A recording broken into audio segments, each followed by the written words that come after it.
ஒரு வழியா 50வது எபிசோட் பேசி முடிச்சு, அத எடிட் பண்ணி, அத அப்லோட் பண்ணதுக்கப்புறம் ஒரு மாரி ஹேப்பியான ஃபீல் இருந்துச்சு. எல்லாரும் வந்து 15த் எபிசோட் எப்போ வரும்? 50வது எபிசோட் எப்போ வரும்ன்னு நெறைய பேர் கேட்டுக்கிட்டு இருந்தாங்க. ஸோ ஒரு வழியா 50வது எபிசோட் போட்டாச்சு. போட்டதுக்கப்புறம் அதுக்கு நல்ல ரெஸ்பான்ஸ், நெறைய பேர் நல்லா இருக்கு, நல்லா பேசியிருக்கீங்க. உங்க ஃப்ரெண்ட்ஷிப், நீங்க லைஃப்ப பார்க்குற வே, நீங்க பார்த்த அப்ஸ் அண்ட் டவுன்ஸ், நீங்க அத கன்வே பண்ற விதம், நீங்க அத கன்ஃபஸ் பண்ற விதம் ரொம்பவே நல்லா இருக்கு அப்படிங்கிற மாரி சொல்லியிருந்தாங்க. எல்லாருக்கும் ரொம்ப ரொம்ப ரொம்ப ரொம்ப ரொம்ப பெரிய பெரிய பெரிய பெரிய நன்றி. லைக் எப்படி சொல்லப்போனா, லைஃப் அப்படிங்கிறது இப்படி தான் இருக்கும் அப்படிங்கிறத நம்ம எப்பவுமே எக்ஸ்பெக்ட் பண்ணியிருக்க மாட்டோம். இப்படி தான் போணும் அப்படின்னு நம்ம நெனச்சிருக்க மாட்டோம். பட் நம்மளுடைய ஒரு பாத்துல ஸ்மூத்தா நம்ம போய்க்கிட்டே இருப்போம். இன்னைக்கு நான் என்ன பேச வந்தேன் அப்படின்னா, இந்த டாப்பிக்க பத்தி பேசணும், அந்த டாப்பிக்க பத்தி பேசணும்லாம் இல்ல. ஆல்மோஸ்ட் இதே மாரி இப்போ நான் பேசுற மாரி உங்ககிட்ட பேசி ரொம்ப மந்த்ஸ் ஆச்சு. என்னாச்சு? What happen to me? எனக்கு என்னாச்சு? நான் ஏன் ரெகுலரா பாட்காஸ்ட் போடல? இனி இந்த பாட்காஸ்ட் வருமா? வராதா? இல்லன்னா இதோட இந்த என்னப்பா பேசுவோம் பாட்காஸ்ட் 50வது எபிசோட இந்த பாட்காஸ்ட் நான் இழுத்து மூடிருவேனா? அப்படிங்கிற நெறைய கொஸ்டின் எல்லாருமே வந்து என்கிட்ட கேட்குறாங்க. என்னடா கன்சிஸ்டன்சியா இருக்க மாட்டியா? டிசிப்ளினா இருக்க மாட்டியா? எங்ககிட்டலாம் டிசிப்ளின பத்தி பேசுறியே! உனக்கு இந்த டிசிப்ளின் எங்க போச்சு? அப்படிங்கிற மாரி நெறைய பேர் நெறைய கொஸ்டின்ஸ்.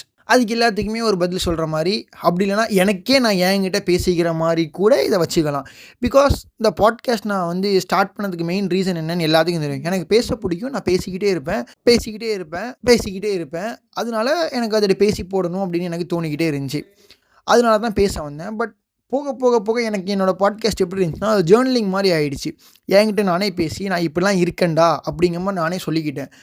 15த் எபிசோட்ல நான் பேசினதையும், ஃபர்ஸ்ட் எபிசோட்ல நான் பேசினதையும் கம்பேரிட் பண்ணி பார்க்கும்போது, என்னோட மைண்ட் செட், என்னோட டிரான்ஸ்ஃபர்மேஷனே ஒரு மாரி பயங்கரமா இருந்துச்சு.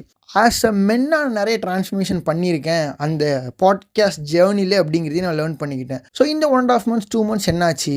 எதுக்காக நான் பாட்காஸ்ட் போடல? எதனால நான் ஒழுங்கா வந்து கன்சிஸ்டன்சியா இல்ல? எதனால டிசிப்ளினா இல்ல?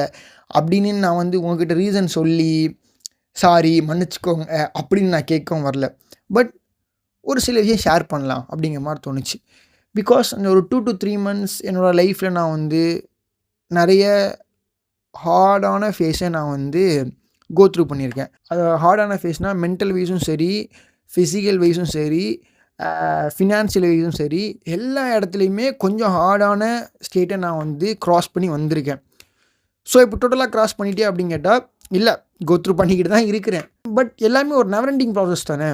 ஸோ இப்போ வந்து ஒரு மாரி ஓகே ஆயிட்டேன். அதெல்லாம் வந்து கோ த்ரூ பண்ணி, மேனேஜ் பண்ணி, ஓகே இதெல்லாம் இப்படி தான் இருக்கும். நம்ம இது இப்படி தான் ஹேண்டில் பண்ணிக்கணும். ஒரு சில இடத்துல நம்ம ஃபேக்கா இருக்கணும். ஒரு சில இடத்துல ஒரிஜினலா இருக்கணும். ஒரு சில இடத்துல நம்ம கோஸ்ட் ஆகணும். ஒரு சில இடத்துல நம்ம மாஸ்க் போட்டு பேசணும். ஒரு சில இடத்துல நம்ம இப்படி இருக்கணும் அப்படிங்கிறது நெறைய விஷயம். Lot of things learning past 2 to 3 months. So அதனால நான் வந்து பாட்காஸ்ட்லேருந்து கோஸ்ட் ஆயிட்டேனா அப்படின்னு கேட்டா, கோஸ்ட் ஆகல. என்னால கன்சிஸ்டன்சியா இருக்க முடியல. இதுதான் மெயின் ரீசன்.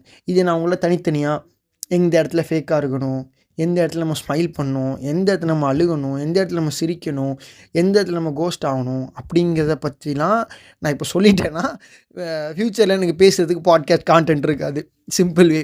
ஸோ இனி நம்ம பாட்காஸ்ட் ரெகுலரா வீக்லி 2 to 3 பாட்காஸ்ட் வரும். கண்டிப்பா வரும். கண்டிப்பா வரும். Will try to push harder.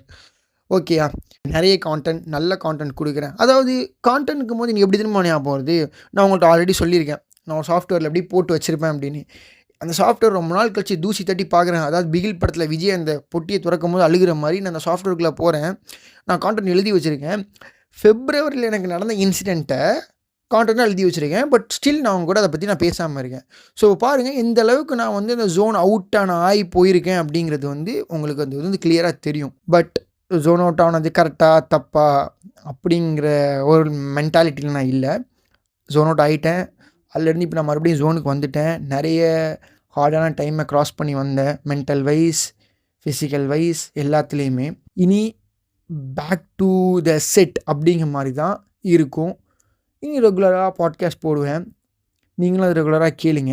இனி நம்ம பாட்காஸ்ட் வந்து பேக் டு த ஃபார்ம் அப்படிங்க சொல்லனாலும் நெறைய நியூவான விஷயம். அதாவது அந்த 15த் எபிசோட் வர அந்த 50வது எபிசோட நீங்க பார்த்து நான் பேசினதுக்கும், இனி நான் பார்த்து நான் பேச போறதுக்கும் உங்களுக்கு கம்ப்ளீட்டா ஒரு நெறைய சேஞ்ச் தெரியும்.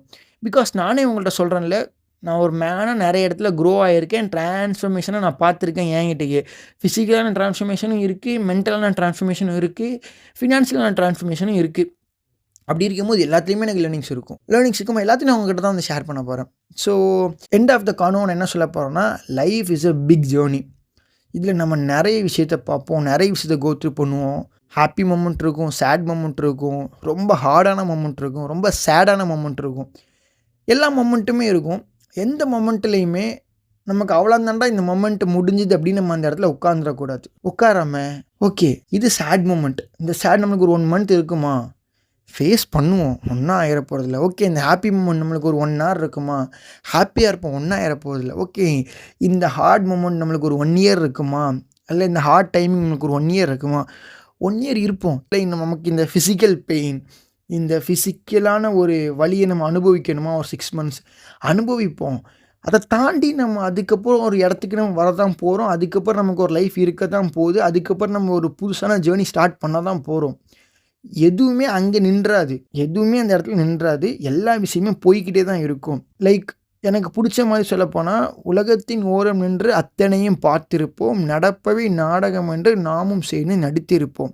சிம்பிளான வார்த்தை. அதாவது நம்ம லைஃப் இந்த ஜேர்னியில் நம்ம எல்லாத்தையும் பார்க்குறோம், எல்லாத்தையும் அப்சர்வ் பண்ணுறோம், எல்லாத்தையும் கேட்குறோம். நம்மளும் அவங்க கூட சேர்ந்து அதே மாதிரி நம்ம இருக்கிறோம். அதுக்குன்னு படத்தில் ஒரு சூப்பர் ஹீரோஸ் மாதிரி அப்படிலாம் இல்லை, நான் தனியாக தான் இருப்பேன், ஓ அப்படிலாம் சொல்லலை. ஆஃப்டர் ஆல் நம்ம எல்லாருமே ஒரு ஹியூமன்ஸ். நம்ம ஹியூமன்ஸ்க்கு எமோஷ்னல் இருக்கும், ஹாப்பினஸ் இருக்கும், சேட்னஸ் இருக்கும், கஷ்டம் இருக்கும், துக்கம் இருக்கும், கண்ணீர் இருக்கும், எல்லாமே இருக்கும்.